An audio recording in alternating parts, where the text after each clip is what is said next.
আপনি স্বীকার করেন বা না করেন, বাংলাদেশের রাজনীতিতে এখন পিনাকি ভট্টাচার্য অতি গুরুত্বপূর্ণ ব্যক্তি।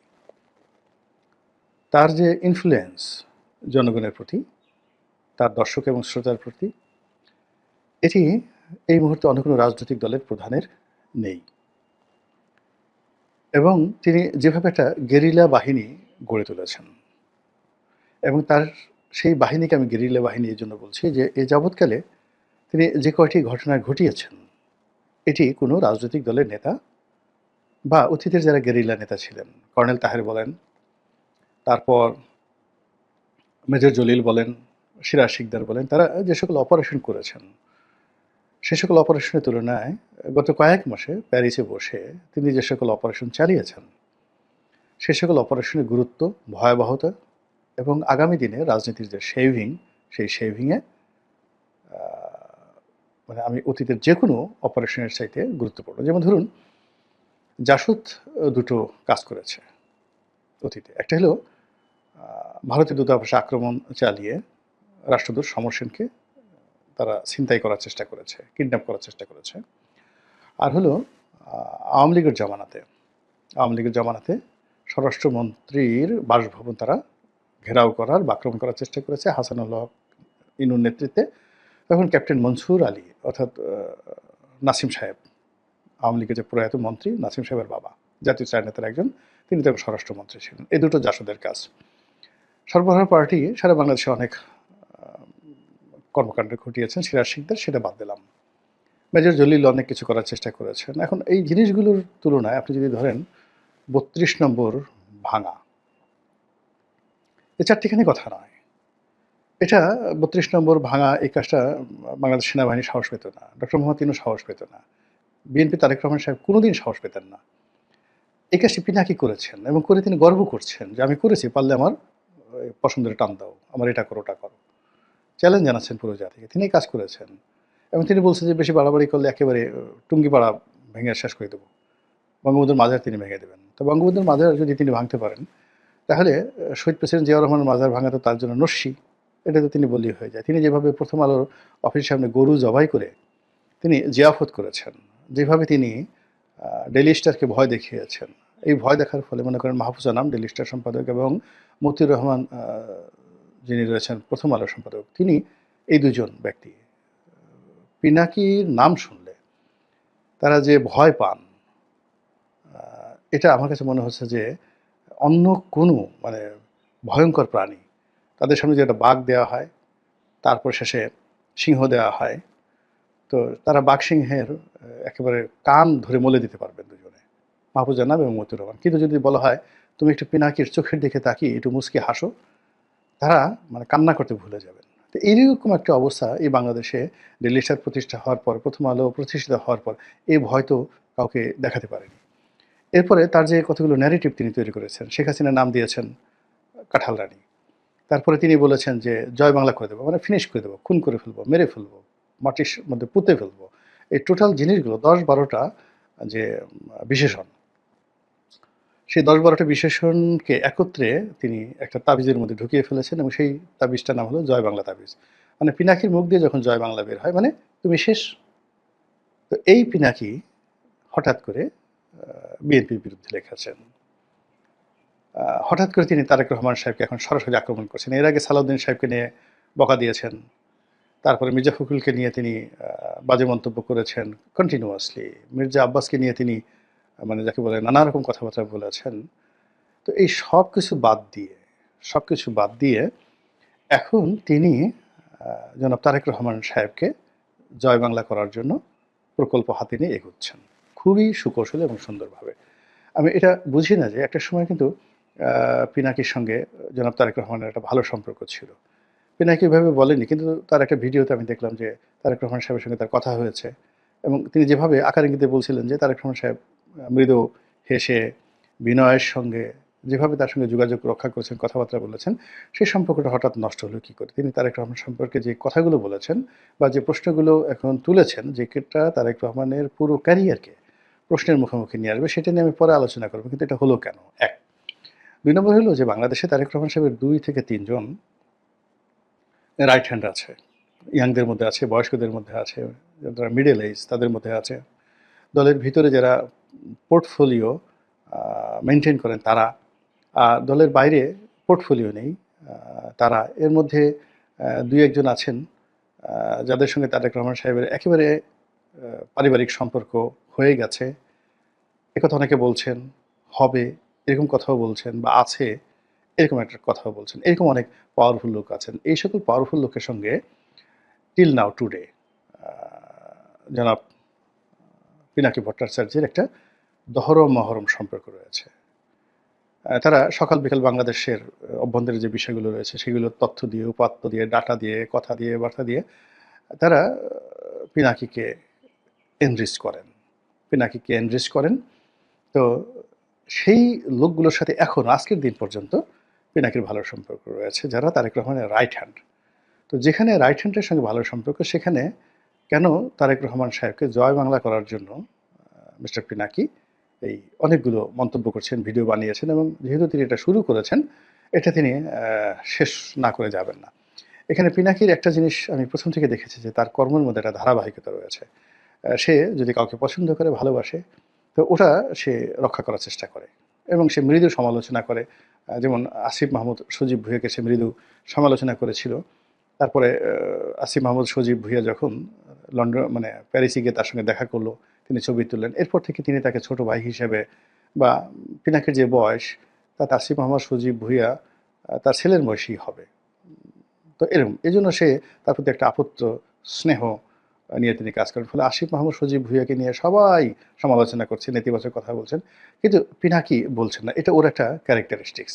সরি, ও না বলে উনি বলি। তার সঙ্গে মানে আমাদের এইজ অলমোস্ট সেম। ওনার সঙ্গে আমার কখনো ব্যক্তিগতভাবে পরিচয় হয়নি, কিন্তু আমাদের এইজ লেভেল, এডুকেশনের যে ইয়ার অলমোস্ট সেম।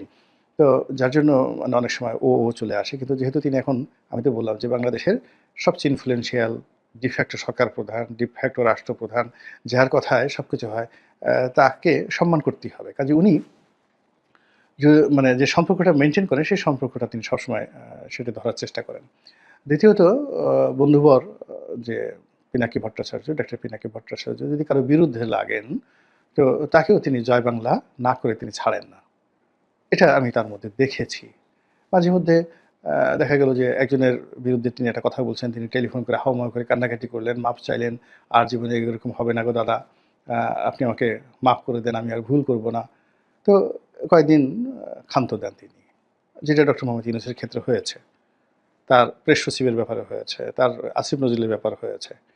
কিন্তু আবার দেখা গেল যে আ কোনো কারণে তিনি আবার ভুল ধরতে পারলেন, তিনি আবার গর্জে ওঠেন। তাহলে তার ওই যে ধারাবাহিকতাটা, এটা কিন্তু তার সবসময় রাখেন। অর্থাৎ তিনি যদি কাউকে জয় বাংলা করার সিদ্ধান্ত নিয়ে থাকেন, পরবর্তীতে হাউ-কাউ, কান্নাকাটি যা কিছু করা হোক না কেন, তিনি তার সেই সিদ্ধান্ত থেকে পেছান না। তো সেই দিক থেকে তিনি যে বিএনপির বিরুদ্ধে লেগেছেন, এটা তিনি প্ল্যান করে লেগেছেন। এবং তার একটা মিশন আছে, ভিশন আছে, এবং তিনি যে বিরক্ত হয়েছেন বিএনপির প্রতি, আ এটির যথেষ্ট কারণ তার কাছে না থাকলে তিনি বিএনপির বিরুদ্ধে এই কাজ করতেন না। তো তিনি বিএনপির বিরুদ্ধে বলছেন। তার আগে বিএনপিকে হেয় করার জন্য ইতিমধ্যে সালাউদ্দিন সাহেব, মির্জা ফখরুল থেকে শুরু করে অন্যান্য যে সকল শীর্ষ নেতা রয়েছেন, তাদেরকে ইতিমধ্যে প্রায় তিনি সেমি জয় বাংলা করে ফেলে দিয়েছেন। এখন বাকি রয়েছে জনাব তারেক রহমান সাহেব। এখন তারেক রহমান সাহেবকে নিয়ে তিনি প্রশ্ন করেছেন, তার লেখাপড়া কি? একটা নেতা তো লেখাপড়া লাগবে। তো তিনি এই যে ইংরেজিতে বিভিন্ন স্লোগান দেন তারেক রহমান সাহেব, তারপরে বিভিন্ন রকম কথাবার্তা বলেন। তার যদি নিজের ভান্ডারে কিছু না থাকে, লেখাপড়া না থাকে, তাহলে অন্য মানুষের শিখিয়ে দেওয়া বক্তব্য যখন তিনি বলতে যান, তখন সেই ব্যক্তি যদি রাষ্ট্র ক্ষমতায় বসেন, তখন তো তার কান চালাবে একজন, নাক চালাবে একজন, ঠোঁট চালাবে একজন, হাত চালাবে একজন। মানে তিনি একটা পুতুলে পরিণত হবেন, এবং এটা তো একটা জাতির জন্য একটা ভয়াবহ অবস্থা হবে। নিজের ভান্ডারে তো থাকতে হবে। আর নিজের ভান্ডারে কোনো কিছু রাখার জন্য, সঞ্চয় রাখার জন্য তাকে তো একটা এডুকেশন থাকতে হবে। সেটা সম্রাট আকবরের মতো প্রাকৃতিক এডুকেশন থাকতে হবে। অর্থাৎ he must be a brilliant, by born brilliant person. তো সেই ব্রিলিয়ান্ট তো তার কর্মে থাকতে হবে। সেকেন্ডলি হলো তার একটা প্রাতিষ্ঠানিক যোগ্যতা থাকতে হবে, লেখাপড়া থাকতে হবে। সেই জিনিসগুলো কি? এই কথাগুলো পিনাকি হঠাৎ করে এই সময় সামনে আনলেন কেন? এটা তো শেখ হাসিনা কখনো আনেননি, কেউ আনেননি। আমরাও কেউ কখনো এই বিষয় নিয়ে কল্পনাও করিনি। আর এটা এত স্পর্শকাতর, আমরা তো যারা বিএনপির সমর্থক, আমরা বলার চেষ্টা করছি যে তিনি বাংলাদেশে গেছেন, লন্ডনে গেছেন। নিঃসন্দেহে তিনি ইতিমধ্যে ২-৪ টা পিএইচডি করেছেন। তিনি অক্সফোর্ডে গিয়েছেন। অনেক বড় স্কলারদের সাথে তিনি বৈঠক করেছেন। তার মেয়ে ব্যারিস্টার, তার স্ত্রী ডাক্তার। তো কন্যা যেখানে ব্যারিস্টার, স্ত্রী যেখানে ডাক্তার, তো সেখানে তিনি না চাইলেও তো সেখানে একটা এডুকেশন হয়ে যায়। তো এখানে যখন আমরা এই ধরনের প্রচার প্রপাগান্ডা চালাচ্ছি তখন একেবারে আ পিনাকি যে সরাসরি তার এডুকেশনে যখন প্রশ্ন করছেন, এটা খুবই অ্যালার্মিং। দ্বিতীয়ত আ যেটি তাকে শেষ করে দেবে, সেটি হলো পুরুষের আ সবচেয়ে বেশি অলংকার, সৌন্দর্য হলো তার হালাল রোজগার। একটা পুরুষের যদি প্রফেশন না থাকে, আয় রোজগারের কোনো ওয়ে না থাকে এবং হালাল রোজগার না থাকে, তাকে আপনি সোনা দিয়ে, গহনা দিয়ে, হীরা, মণি, মুক্তা, জহরত দিয়ে যত কিছু করেন না কেন, তার সৌন্দর্য বিকশিত হবে না। তিনি কক্ষনো সম্মানিত হবেন না। তো কাজেই রাজনীতি করতে চান, আ সিংহাসনে বসতে চান, সম্মান পেতে চান, তার আগে আপনার রিজিকটা হালাল হতে হবে এবং নিজস্ব একটা আয় রোজগার থাকতে হবে। অথবা একেবারে খাস বাংলায় বলতে হবে যে, "আমার কিচ্ছু নেই। আমি মানুষের টাকায় চলি।" বঙ্গবন্ধু শেখ মুজিবুর রহমানের মতো। আমি এই যে পার্ট টাইম ইন্স্যুরেন্সের দালালি করেছি। মানে তিনি আসলে একটা ইন্স্যুরেন্স কোম্পানির আ ম্যানেজার ছিলেন। তো ওই ইন্স্যুরেন্স কোম্পানি পাকিস্তান জামানাতে তাকে ম্যানেজার বসিয়েছিল মূলত এই কারণে যে তার তখন একটা রাজনৈতিক ক্ষমতা ছিল। তারপরেও তিনি কিন্তু আ তার সেই ব্রাঞ্চটাকে লাভজনক রেখেছিলেন। আপনারা সেই ইন্স্যুরেন্স কোম্পানির ডাটা নিয়ে দেখবেন যে বঙ্গবন্ধু যে শাখার ম্যানেজার ছিলেন, তো সেই শাখাটা নিয়মিত বঙ্গবন্ধু মার্কেটিং করতেন, বিভিন্ন ব্যাংকে যাইতেন, ব্যাংকের এমডি থেকে শুরু করে কেরানি, মানে যাদের কাছে কাজ ছিল সবাইকে তিনি রিকোয়েস্ট করতেন এবং সেখানে তিনি নিয়মিত তার ব্রাঞ্চটিকে লাভজনক করে তারপর নিজের বেতন নিতেন। ফলে কি হলো? আপনি শেখ মুজিবের সবকিছুর ঊর্ধ্বে সে অন্যকে নিয়ে প্রশ্ন করতে পারত যে, "সব চোরের দল, সব চাটার দল।" তো এই কথাটা তিনি বলতে পারতেন বিকজ তার রিজিকের দুটো বিষয় ছিল। তিনি নিজে পরিশ্রম করেছেন, উপার্জন করেছেন, টাকা উপার্জন করেছেন, এটা দিয়ে সংসার চালিয়েছেন। আর দল চালানোর জন্য তিনি ২ হাতে মানুষের কাছে টাকা নিয়েছেন। আমাকে একজন বলল যে, "টাকা নাই, টাকা নাই, টাকা নাই।" তিনি এক বাসায় গেলেন টাকার জন্য। টাকার জন্য গেল। তো ওই যার কাছে গেছেন সে বলতেছে যে, "না ভাই, লিডার টাকা-টুকা নাই।" তখন তার বউরে ডাকলেন। বলল যে, "তুই আমার সঙ্গে মিথ্যা কথা বলতে পারিস, তোর বউ মিথ্যা কথা বলতে পারবে না। আচ্ছা বৌমা দাও তো, তোমার চাবিটা দাও।" তখন সে মুচকি হেসে দিয়ে সে আলমারির চাবি দিয়ে দিয়েছে। সে আলমারি বঙ্গবন্ধু খুললেন, খুলে সেখানে কিছু টাকা পেলেন। টাকা পেয়ে অর্ধেক বললেন যে, "এটা তোর সংসার খরচের জন্য, বাকিটা আমি নিয়ে গেলাম।" মানে দ্যাট ওয়াজ দ্যা এটা একেবারে 100% সত্য এবং বাস্তব একটা ঘটনা। এই কাজ করে তিনি অর্থ উপার্জন করেছেন দলের জন্য। আর নিজের জন্য তিনি একটা ইন্স্যুরেন্স কোম্পানি, আপনি চিন্তা করেন, একটা ইন্স্যুরেন্স কোম্পানিতে বাংলাদেশের একটা রাজনৈতিক দলের প্রধান ব্যক্তি, তিনি একটা ব্রাঞ্চের ম্যানেজার হিসেবে কাজ করছেন, ব্রাঞ্চ ম্যানেজার হিসেবে। তো ফলে কি হলো? তিনি বুক ফুলিয়ে নিজের সততা নিয়ে কথা বলতে পেরেছেন। শেখ হাসিনার একই অবস্থা। আমি ছাড়া তো আসলে এই দলে কাউকে সৎ দেখি না।